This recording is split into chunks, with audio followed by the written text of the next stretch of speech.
नमस्कार, आप देख रहे हैं सी न्यूज भारत में। आपके साथ आकांक्षा यादव। वक्त हो चुका है न्यूज बुलेटिन का और आज इस न्यूज बुलेटिन में हम बात करेंगे कि कहां चलाया गया कोविड-19 के प्रति जागरूकता अभियान, कहां हुई खदान कर्मी की मौत और गन्ने की फसल में आग लगने से किसान को कितना हुआ नुकसान। साथ ही जानेंगे कि कहां शिक्षा विभाग अधिकारियों के कोचिंग बंद करने पर भड़के छात्र छात्राओं ने किया सड़क जाम। ये सब जानेंगे विस्तार से, तो आइए निगाह डालते हैं इस वक्त की खास खबरों पर। बहराइच में कोविड-19 ने अपना विकराल रूप ले लिया है, जिसके चलते परिस्थितियां पहले जैसी नहीं रही। वहीं कोविड-19 का कहर दिन प्रतिदिन बढ़ता जा रहा है, जिसे ध्यान में रखते हुए एकता जायसवाल द्वारा जागरूकता अभियान शुरू किया गया, जो कि लगातार 4 दिनों से क्षेत्र के हर चौराहे पर चलाया जा रहा है। रोज की तरह पानी टंकी चौराहे पर मास्क का वितरण किया गया। बता दें कि इस अभियान में उनका सहयोग डॉक्टर देवेंद्र उपाध्याय, कृष्ण कुमार श्रीवास्तव, अमरनाथ, दीपक श्रीवास्तव, रोहित चौधरी और ऋतु चौधरी ने किया। बहराइच से संवाददाता अवांकित श्रीवास्तव की रिपोर्ट। जनपद बांदा में बालू खनन करना दिनों दिन कठिन होता जा रहा है। खनन करना मतलब तमाम मुसीबतों का सामना करना है। वहीं बालू खनन में बालू संचालकों को तमाम तरह की परेशानियों का सामना करना पड़ रहा है, जिसकी वजह से पहले तो सरकार को भारी भरकम रकम अदा करनी पड़ती है, उसके बाद सारे नियमों का पालन करते हुए खनन का काम करना पड़ता है। वहीं बालू खदान में कार्यरत कर्मी की मौत से तमाम तरह के वाद विवाद जन्म ले लेते हैं।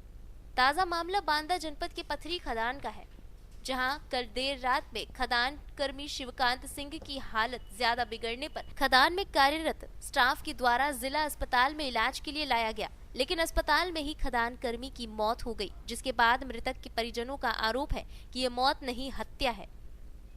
परिजनों ने संबंधित कोतवाली में प्रार्थना पत्र देकर मामले की जांच करते हुए खदान संचालक और उनके सहयोगियों पर मुकदमा दर्ज करने की मांग की है। परिजनों ने यह भी आरोप लगाया कि मृतक के साथ ज्यादती की गई है। पुलिस ने मामले को दर्ज कर जांच प्रक्रिया शुरू कर दी है तथा शव को पोस्टमार्टम के लिए भेज दिया है। फिलहाल एक ओर जहां जिला प्रशासन और पुलिस मामले की जांच कर रही है और वहीं दूसरी ओर विधायक समर्थक जोड़ तोड़ की राजनीति में लगे होने के साथ साथ सोशल मीडिया में आरोप लगाने में व्यस्त हैं। मैं देवेंद्र सिंह, पथरी खदान संचालक, जो आज मुझ पर झूठा आरोप लगाया गया है कि खदान में हत्या हुई, ऐसी कोई घटना नहीं हुई, ना ही मेरी कभी शिवकांत से बहस हुई। ये मुझ पर और मेरे पार्टनरों पर झूठा आरोप लगाया जा रहा है कि खदान में हत्या हुई। खदान में कल रात शिवकांत की अचानक तबीयत खराब हुई, जिसे मौके पर कार्यरत कर्मचारी कुछ लोग अपनी गाड़ी में जिला अस्पताल ले गए, जहां उसके अस्पताल में ही मृत्यु हुई है। और जैसे माननीय ब्रजेश प्रजापति विधायक जी ने आरोप लगाया कि उसे तनख्वाह नहीं मिली, उसे पूरी तनख्वाह मिलती थी, जिसका प्रमाण मेरी कंपनी में रखा हुआ है। उसके साइन किए हुए, हस्ताक्षर किए हुए भुगतान जिसके द्वारा कंपनी का दिया जाता है पैसा, उसके हस्ताक्षर मौजूद हैं। पूरा पैसा दिया गया, ऐसी कोई बात नहीं। ना ही खदान संचालक से, शिवकांत से कभी कोई बहस हुई। ये सब बेबुनियादी बातें हैं। आज से 6 तारीख नवंबर को मेरी खदान के रास्ते में गड्ढा करवाया गया, जिनके खिलाफ मैंने मुकदमा लिखवाया। आज वही लोग विधायक जी के साथी हैं जो मुझे और मेरे पार्टनर को झूठे आरोप में फंसाया जा रहा है और मुझसे पर गाड़ी हिस्सा मांगा जा रहा था, जो मैंने देने से मना कर दिया था। जिनके खिलाफ मैंने मुकदमा लिखवाया है, उन लोगों को मुझसे जबरन पैसा मांग रहे थे, जो मैंने मना किया, और मुझे जान से मारने की धमकी भी दी थी, जिसकी सूचना मैंने प्रशासन को दे रखी है कि मेरे साथ कभी भी कोई भी घटना घट सकती है। और ये लोग बहुत रसूखदार हैं, बहुत पहुंच वाले हैं, ये कभी भी कुछ भी कर सकते हैं। बांदा से संवाददाता कासिद अली सिद्दीकी की रिपोर्ट। बोरदेही थाना क्षेत्र के ग्राम भयावड़ी में एक किसान के खेत में खड़ी गन्ने की फसल में आग लग गई, जिससे उसे काफी नुकसान पहुंचा। ग्राम भयावड़ी के पीड़ित किसान हरिप्रसाद सूर्यवंशी ने बताया कि 24 नवंबर को दोपहर लगभग 1 बजे उनके पुत्र ने उन्हें फोन पर सूचना दी कि खेत में लगे बिजली के ट्रांसफार्मर में अचानक शॉर्ट सर्किट होने से खेत में गन्ने की खड़ी फसल में आग लग गई है। फरियादी ने बताया कि आग लगने से लगभग 2,50,000 से अधिक का नुकसान हुआ है। उन्होंने रिपोर्ट में लिखा है कि उन्हें किसी पर कोई शक नहीं है। बिजली के ट्रांसफार्मर में शॉर्ट सर्किट होने से आग लगी है, जिस पर उचित कार्रवाई करते हुए निवेदन किया है। आए दिन इस तरह की घटना होने से किसान का रो रो कर बुरा हाल हुआ जा रहा है। मौके पर राजस्व विभाग ने पहुंचकर सर्वे का पंचनामा बनाया। बिजली विभाग को 3 माह पहले भी इसकी लिखित सूचना देकर आवेदन किया गया था, लेकिन बिजली विभाग के किसी भी अधिकारी ने इसकी सुध नहीं ली। मोबाइल फोन लगाने पर भी अधिकारियों ने अपना मोबाइल बंद कर लिया। भाई साहब, आपका नाम बताइए। राकेश सूर्यवंशी। क्या घटना घटित हुई आपके साथ? कल दिनांक 24/11/2020 दोपहर करीबन 1 बजे अचानक मेरे खेत में शॉर्ट सर्किट हुई, जी जिससे ट्रांसफार्मर पे आग लगी एकदम। जी तो मेरा उससे लगा हुआ 4 एकड़ में गन्ना था। जी गन्ना में एकदम बहुत जम से आग लग गई एकदम। जी। मैंने घर पे फ़ोन लगाया पापा जी को कि पापा जी अपने खेत में आग लग गई है, जल्दी से जल्दी सभी लोगों को लेकर आओ। हाँ और अन्य गांव की ग्रामवासियों 2 लोगों को भी कॉल किया जी कि आप जितने हो जाए भाई, आप सभी लोग अधिक से अधिक आइए। जी मैं खेत में आग लग गई है, बुझाने की कोशिश करिए। मैंने जी। बहुत कोशिश किया बुझाने की, ग्रामवासियों ने भी बहुत कोशिश की है बुझाने की, लेकिन आग अधिक होने की वजह से, अधिक क्षेत्र में फैलने की वजह से आग पे काबू नहीं पाया नहीं गया। पाया। इससे पहले भी मेरे खेत में 3 एकड़ गन्ना जी जलकर खाक हो गया था। आज तो 4 एकड़ में जलकर खाक हुआ, इससे पहले भी 3 एकड़ में जलकर खाक हो गया। और गेहूं भी 5 एकड़ में जलकर राख हो गया, जिसकी सूचना शासन एवं प्रशासन को दी, लेकिन आज दिनांक तक कोई कार्रवाई नहीं हुई। आज भी पुनः मैंने रिपोर्ट किया हूँ बोरदी थाने में। जी बिजली विभाग को भी इसकी सूचना दिया मैंने। बिजली विभाग का आज दिनांक 25/11/2020 जी दोपहर करीबन 1 बज गए, लेकिन बिजली विभाग का कोई भी अधिकारी मेरे खेत में किस कारण से लगी क्या है, कोई आया नहीं। इसके पहले मैंने बिजली विभाग को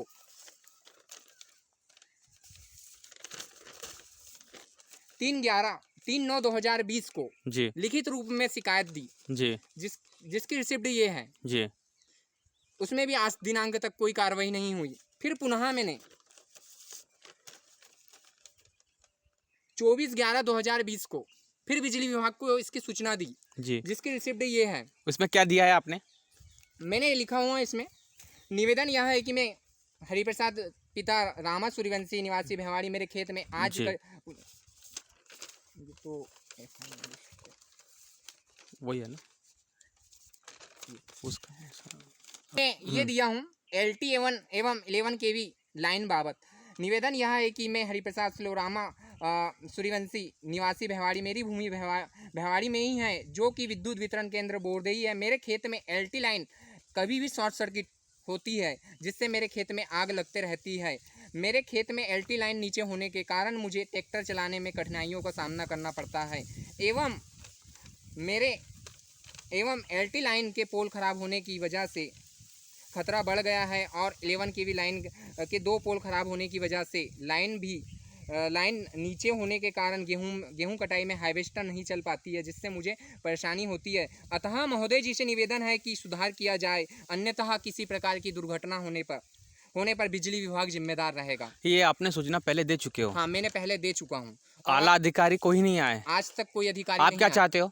मैं चाहता हूँ कि अभी वर्तमान स्थिति में मेरा जो गन्ना जलकर नष्ट हुआ है, उसके लिए क्या किया जाए। इसके लिए पूरा बिजली विभाग की घोर लापरवाही की वजह से बिजली विभाग जिम्मेदार है। मैं किसी पे किसी पे दोष नहीं लगाता, मैं सिर्फ बिजली विभाग पे दोष लगाऊंगा। उन्हीं की वजह से मेरे खेत में आग लगी हुई है।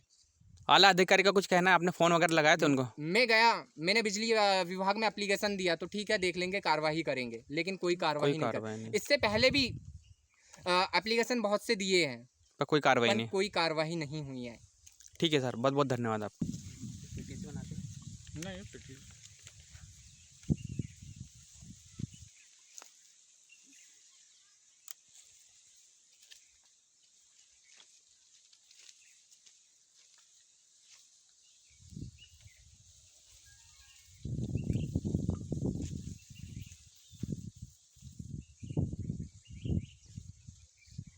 बताइए। विजय ध्रुवे, मैं पटवारी हूँ इस गांव का, भयावाड़ी का। सर ये कल जो आगजनी हुई है, इसमें सर क्या नुकसान हुआ और आपने क्या कार्रवाई करी? ये आगजनी की सूचना मुझे कोटवार द्वारा कल ही दिनांक 24 को शाम को बता दी गई थी। जी। तो मैंने उनसे कहा कि मैं 25 को आऊँगा जी और मौका निरीक्षण करूँगा और अपनी रिपोर्ट बनाऊँगा। जी क्या पंच क्या साबित हुआ सर, ये मतलब आपने जो मौके पे देखा तो यहाँ पे, मौके पे? ग्रामवासी और किसानों ने यह बताया कि ट्रांसफार्मर से आग लगी शॉर्ट सर्किट होने से। जी और मौके पे मतलब ये एलटी लाइन है वो काफ़ी नीचे है, जी ये तो दिख ही रहा है। तो शॉर्ट सर्किट हुआ है सर, ये अब ये कंफर्म तो नहीं कह सकते, लेकिन मौके पे किसान बता रहा है कि शॉर्ट सर्किट हुआ है। शॉर्ट सर्किट हुआ है। जी okay sir, thank you sir. आपका नाम बताइए। नंद किशोर सूर्यवंशी, सर ग्राम ये- भयावाड़ी। जी सर, ये कल एक घटना घटी है, इसके बारे में सर बताइए आप। हाँ, कल राकेश भाई ने फ़ोन किया था मेरे बेटे के पास में। जी हम खेत में ही थे और उन्होंने बोला कि अंगार लग गए भैया, जल्दी दौड़ो। तो मैं फिर पूरे लेबर लेकर के 10-15 लेबर थे, सबको लेकर के यहाँ आया, देखा तो बहुत भयंकर अंगार भड़क उठ गई थी और बहुत प्रयास किया गया। बाकी सभी लोग इधर उधर से दौड़ते हुए आ रहे थे और सब बुझा रहे थे, मगर अंगार बुझी नहीं और पूरा गन्ना जल के खाक हो गया। फायर ब्रिगेड वगैरह फ़ोन लगाया था? जी हाँ, फायर ब्रिगेड को आई नहीं। नहीं आए। वो भी सब में भी नहीं कुछ। इसमें क्या लगता है, जैसे बिजली विभाग का क्या मतलब? नहीं, वो तो लगने वाली बात नहीं है। वो तो क्या है कि बहुत दिनों से ऐसा इस प्रकार का घटनाएं तो 2-4 बार हो गई। अपने खेत में भी वही नाले के उस पार में 4 एकड़ का गेहूं जल के राख हो गया था। इसके पूर्व भी इनकी गन्ना बाड़ी में अंगार लग गई थी और भी एक बार इनका गेहूं में अंगार लग गई थी। तो ये तो बार बार अंगार लगती है। अपना गेहूं में भी एक बार और डबल से फिर अंगार लग गई थी। तो आला अधिकारी ये इस प्रकार से काम क्यों करते हैं? आला नहीं, अधिकारी वो उनको बहुत बार अपन ने सूचित कर दिया कि भाई आप लोग इसको ठीक कीजिए, पर वो इसके ऊपर ध्यान नहीं दे रहे। ये पोल हटाने की बात किए थे कि वो पोल टूट गया और लाइन नीचे आ गई है, कोई घटना घट जाएगी, तार जो है इतने नीचे है कि अपने ट्रैक्टर से टच हो सकते हैं। और वहाँ पे जब जुताई उताई करते हैं तो बाँस वास लगा के उनको ऊंचा करना पड़ता है। तो ऐसा बहुत बार हो चुका है। यहाँ बार बार शॉर्ट होता है और अंगार गिरती है और अंगार लग जाती है। आप कृषक? जी हाँ, नंद किशोर सूर्यवंशी, भयावाड़ी कृषक हूँ मैं। Okay sir, thank you sir. आपका नाम बताइए। क्या घटना घटी थी आपके साथ? मेरे साथ में कल करीबन दोपहर 1 बजे जी अचानक से शॉर्ट सर्किट हुई, जिससे ट्रांसफार्मर के पास आग लग गई, जिससे मेरा करीबन 4 एकड़ का गन्ना जलने लगा। तो मैंने घर में फट से कॉल किया पापा जी को कि अपने खेत में आग लग गई है, जल्द से जल्द जितने लोगों हो लेकर आइए। और भी मैंने दूसरे कृषकों को भी कॉल किया कि मेरे खेत में आग लग गई है, जितने लोगों हो आप जल्दी से जल्दी आए। उसके बाद मैंने फायर ब्रिगेड में कॉल किया। फायर ब्रिगेड मौके पे आई नहीं, जिससे मेरा गन्ना 4 एकड़ का समथिंग 15-20 मिनट के अंदर में पूरा जलकर राख हो गया। जी इससे पहले भी मेरा 3 एकड़ का गन्ना जल गया था, 5 एकड़ में गेहूं जल गया, जिसकी सूचना शासन प्रशासन दोनों को दी है। आज तक कोई कार्रवाई नहीं हुई। कल आग लगी, जिसकी सूचना मैंने जाकर थाने में सबसे पहले उसकी FIR दर्ज की।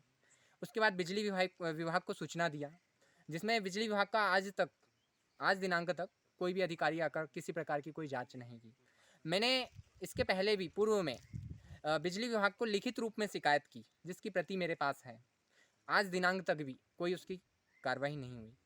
मेरे खेत में LT लाइन बहुत नीचे होने के कारण मुझे प्रत्येक वर्ष किसी भी प्रकार की कठिनाइयों का सामना करना पड़ता है, जिससे कोई भी घटना होती रहती है। मैंने एप्लीकेशन उसके देता हूँ, लेकिन आज तक कोई सुधार नहीं हुआ। इसमें बिजली विभाग की घोर लापरवाही की वजह से मेरे खेत में आग लगी, जिसका सिर्फ और सिर्फ बिजली विभाग जिम्मेदार है। लगभग कितना रुपए का नुकसान हुआ? मेरा करीबन 5 लाख रुपए का नुकसान हुआ। जी okay sir, thank you. Bordehi से संवाददाता संदीप वाइकर की रिपोर्ट।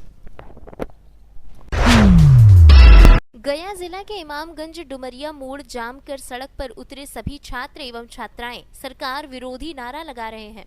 छात्र छात्राओं का कहना है कि सरकार ने इलेक्शन के समय सोशल डिस्टेंसिंग की खूब खुली धज्जियां उड़ाई और खूब भीड़ लगाई, लेकिन आज वही सरकार स्थानीय शिक्षा पदाधिकारी को भेजकर कोचिंग संस्थान बंद करवा रही है। एग्जाम के बस 2 महीने ही बचे हैं, ऐसे में हमारी पढ़ाई अब अंधकार में दिखाई दे रही है। इलेक्शन के दौरान हजारों की संख्या में भीड़ गई, तो उसमें ये प्रतिबंध क्यों नहीं लगाया गया? क्या उस समय कोरोना वायरस नहीं था? जब आज हम लोग सोशल डिस्टेंसिंग का पालन करते हुए कोचिंग कर रहे हैं, तो हम लोगों की शिक्षा ग्रहण करने में बाधा डाली जा रही है और जेल भेजने की धमकी दी जा रही है। इसी को लेकर आज हम लोग इमामगंज डुमरिया पास सड़क जाम आंदोलन कर रहे हैं। छात्र छात्राओं की मांग है कि हम लोगों को पूर्ण रूप से शिक्षा ग्रहण करने दी जाए, अन्यथा हम लोग इसी तरह आंदोलन पर बैठे रहेंगे। क्या है, किस लिए आप लोग जाम कर रहे हैं? जी सर, हम लोग क्लास 12 का स्टूडेंट है सर, और भी क्लास का है। यहाँ पे मेरा नाम रामसी कुमार और मैं कॉमर्स का स्टूडेंट हूँ, और हम लोग का 2 महीना बाद एग्जाम है फरवरी में सर, समझे। और हम लोग के पास डीओ साहब आए थे और वो वीडियो बनाया, बोले कि आज तक कोचिंग बंद हो जाएगी, कोई पढ़ाई नहीं होगा। डीओ या डीओ साहब? डीओ साहब आए और वो हम लोग का कोचिंग का वीडियो बनाए, समझे सर। और वीडियो बनाकर वो बोलते हैं कि यहाँ पे आज से कोचिंग संस्थान बंद हो जाएगी, और जो बिना आदेश के कोचिंग खोलेगा उस पर कानूनी कार्रवाई की जाएगी। और स्टूडेंट लोग को क्या बोल रहे हैं कि आप लोग को जेल भेजा दिया जाएगा अगर जो आप लोग नहीं मानिएगा तो। और हम लोग फिर भी सर मास्क लगा के सोशल डिस्टेंसिंग के पालन करते हुए हम लोग अध्ययन कर रहे थे उस कोचिंग में सर, समझे सर। अगर जब बात की जाए कोचिंग बंद की जाती है तो कॉलेज में पढ़ाई नहीं होती है 12th। आप स्टूडेंट से गुजर चुके हैं सर, आपको इस बात को जानकारी होगी, समझ पा रहे हैं सर। और जब तक हम लोग को सर स्टूडेंट अध्ययन नहीं कर पाएंगे तो हम लोग क्या लिखेंगे सर। फिजिक्स में हम लोग 500 रुपये देता है एक टीचर को, केमिस्ट्री के लिए 500 रुपये देते हैं सर, मैथ के लिए 500 रुपये देता है, हिंदी इंग्लिश का क्लास का तो वहाँ पे 500 रुपये देता है सर। हम लोग का सर गार्जियन एक किसान फैमिली से बिलोंग करता है सर, हम लोग कहाँ से पैसा ला पाएंगे आप ही बताइए सर। हम लोग को रजिस्ट्रेशन में 2500 रुपये लगा है सर, फार्म से 2500 रुपये लगा है सर, आप एडमिशन के लिए 2500 रुपये लगा है सर। इस तरीके से हम लोग का पैसा बर्बाद हुआ सर, इन्वेस्ट हम लोग क्या है तो मांग क्या है, किसे जाम कर रहे हैं? हम लोग का मांग है सर कोचिंग संस्थान खुला तरीका तो ओपन होना चाहिए, बंद संस्थान खुला, हम लोग का कोचिंग संस्थान चालू, एग्जाम का डेट बढ़ना चाहिए, एग्जाम का डेट समय पे ले चुनाव नहीं हुआ अभी। क्या है, किस लिए जाम कर रहे हैं? जामा कर रहे हैं, पढ़ाई नहीं होता है। अब पढ़े जाते हैं तो लड़का लोग निकालता है तो वीडियो बनता है। कोचिंग कौन वीडियो बनाता है? बनाता है हम लोग, और क्या। मतलब कोई आया था, ठीक है, कहीं कहाँ के था वो पता नहीं है। वीडियो आए थे, कौन आए थे? जेंट्स था। अच्छा, क्या कह रहे थे? वीडियो बना रहा था लड़का लोग, देखा तो हम लोग कोचिंग बंद कर दिया। कोचिंग कहला बंद करता है, जब फॉर्म कहला भरवाया था, जब एग्जाम नहीं लेना तो फॉर्म कहला भरवाया था। तो क्या मुख्य मांग क्या आप लोग का? मांग क्या कि क्लास खोले, इलेक्शन हुआ ना वैसे पढ़ेंगे हम। इलेक्शन में कोरोना नहीं धरा था, हम लोग पढ़े जाते तो कोरोना धरता है। अपना नाम बता दीजिए। अंशु कुमारी। क्या है, किस लिए जाम कर रहे हैं? मेरा सुमन कुमारी नाम है। कौन सी क्लास में? 11। क्या है, किस लिए सड़क उतर करके जाम कर रहे हैं? क्या किस लिए जाम कर रहे हैं यहाँ पर? हम चाहते हैं कि हमारा कोचिंग खुले और हम अच्छा से पढ़ाई कर पाए और एग्जाम अच्छा से दे सके। और हम लोग का कहना यही है कि जब इलेक्शन हो रहा था तब कोई कोरोना नहीं था, आज कोरोना क्यों है, कोरोना की हल्ला की वेट में करके हम लोग की पढ़ाई रोका जा रहा है। बार बार हम लोग के 6 महीने चाहिए। और कोचिंग संस्थान क्या है, किस लिए जाम कर रहे हैं? जाम किस लिए कर रहे हैं? क्लास कोचिंग में कोई आए थे छोटा पद शिक्षा पदाधिकारी के, वही वीडियो कर रहे थे और बोले कि कोचिंग संस्थान बंद कर दिया जाए। तो हम लोग बोले कि नहीं सर, जो चुनाव में 5-5 हज़ार 10-10 हज़ार आदमी आए तो उसमें बंद नहीं हुआ तो यहाँ पे क्यों होगा। हम लोग डिस्टेंस का पालन करते हुए पढ़ रहे थे। मांगे यही है कि मतलब कोचिंग संस्थान बंद, कोचिंग में सैनिटाइजर रखा हुआ, मास्क रखा हुआ, फिर भी शिक्षा भी होना चाहिए। जिस तरह चुनाव हुआ उसी तरह से हम लोग का कोचिंग संस्थान भी चलना चाहिए। मांगे यही मेन मुद्दा है। अभी तो कोई अभी अधिकारी को उठ करके भी आए हैं, अब समझाने के लिए रोड पर उतरे हुए हैं करीब 2 घंटा से। अधिकारी आए हुए हैं, बच्चा का जोश है, जुनून है। बच्चा के जब दुख होता है, बच्चा के साथ सौतेला व्यवहार नहीं किया जाए। बच्चा के साथ जब आप सौतेला व्यवहार कीजिएगा तो बच्चा को दुख पहुंचेगा। जब एक माँ अपने बच्चों को दूध नहीं पिलाती है तो माँ बच्चा रोता है ना, उसी प्रकार के आप बच्चा के साथ सौतेला व्यवहार कीजिए। जो कहते हैं कि बच्चा देश का भविष्य है, क्या बच्चा देश का विवेक है? खाक दिया है। बताइए, बात को फैलाइएगा कि हम लोग जाम लगाए हैं, ठीक है। तो जाम लगाए हैं, क्या कारण है कि जाम लगाए हैं? जाम लगाने के एक कारण है कि हम लोग का पढ़ाई बंद हो रहा है, ठीक है। हम इलेक्शन कहीं ले लेते हैं। इलेक्शन हमारे इमामगंज प्रखंड की, मतलब इमामगंज विधानसभा क्षेत्र से जमुना मैदान में देख लीजिए, कई नेता आए, भीड़ लाखों की संख्या में लगी, 10,000 15,000 की भीड़ लगी, उसमें कोरोना ही हुआ। अभी कोचिंग बंद करवा रहे हैं, इलेक्शन खत्म हुआ, अब कोरोना का चर्चा चलने लगा। इलेक्शन में कहीं पे कोई मीडिया वाले नहीं दिखा रहे थे कि कोरोना है। इलेक्शन खत्म हो गया, ये मान ली है, ठीक है। कोचिंग बंद हो गया, अब कोचिंग बंद करवा रहे थे। अब बच्चा को जब फार्म भरवाए 3,000 पैसा लिए। अच्छा, अगले साल क्या हुआ था कि बच्चा को रिजल्ट निकल गया मैट्रिक इंटर का, और उसके बाद फिर 2 महीना बाद पता चला कि सबके पास करा दी। अरे भैया, आप पास करवा दे रहे हैं, हम मान रहे हैं, आपकी बात तो सब सहमत हैं। मेरा एक पल के लिए, 1 घंटा के लिए खुशी हुआ कि हम बंद करवा दिए कोचिंग की और पास करवा दिए कोचिंग में। लेकिन कोचिंग पास हो गया, इंटर कर लिया, क्या सर्टिफिकेट लेके घूम रहे हैं कि इंटर कर लें। अब जैसे हम जाएंगे नेवी का फॉर्म भरने, एयरफोर्स का फॉर्म भरने, डिफेंस लाइन में जाएंगे, इंडियन आर्मी में जाएंगे, तो फार्म भरेंगे तो परसेंटेज क्या खोजेगा? 75% परसेंटेज है, मैथ में 80 नंबर, फिजिक्स में 80 नंबर। आप बताइए, पढ़वे नहीं किए हैं आप तो second division 225 number, 250 number, 310 number. आप क्या गया से संवाददाता अशोक की रिपोर्ट। आज जिला अधिकारी झांसी आंध्रा वामसी और वरिष्ठ पुलिस अधीक्षक झांसी दिनेश कुमार पी के नेतृत्व में पुलिस बल के साथ शहर क्षेत्र में पैदल गश्त और रूट मार्च किया गया। इस दौरान कोविड-19 महामारी के बढ़ते हुए प्रभाव को दृष्टिगत महामारी के बचाव हेतु शासन द्वारा निर्गत दिशा निर्देश यानी कि मास्क का अनिवार्य रूप से प्रयोग, 2 गज की अपेक्षित दूरी आदि का पालन करने की अपील करते हुए जागरूक किया गया तथा बिना मास्क वाले लोगों के विरुद्ध नियमानुसार कार्यवाही की गई। क्या चालान का तरीका है, कितना चालान हो सका?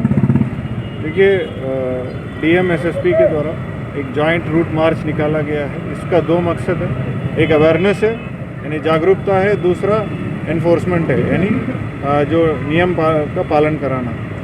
अवेयरनेस के रूप में हम लोग कम से कम 3 किलोमीटर आज हम लोग रूट मार्च किए हैं और रास्ते में जो भी बिना मास्क के मिले हैं उनको 500 रुपये का मिनिमम चालान कटवाए हैं। जो दुकानदार सोशल डिस्टेंसिंग का पालन नहीं कर रहा है उनको सख्त चेतावनी दी है और लगातार हमारे एसएचओ, चौकी प्रभारी और बीट प्रभारी ये काम करते रहेंगे। अभी हम लोग मिनरवा चौक में खड़े हैं, 4 रास्ते को ब्लॉक करके चेकिंग कर रहे हैं। जिनके पास मास्क नहीं है 500 रुपये का चालान कटवा रहे हैं और जागरूकता भी कर रहे हैं। इसमें पैसा नहीं होगा उसके लिए क्या करें? उनके लिए हमारे अपने तरफ से भी मास्क प्रोवाइड करने की कोशिश कर रहे हैं।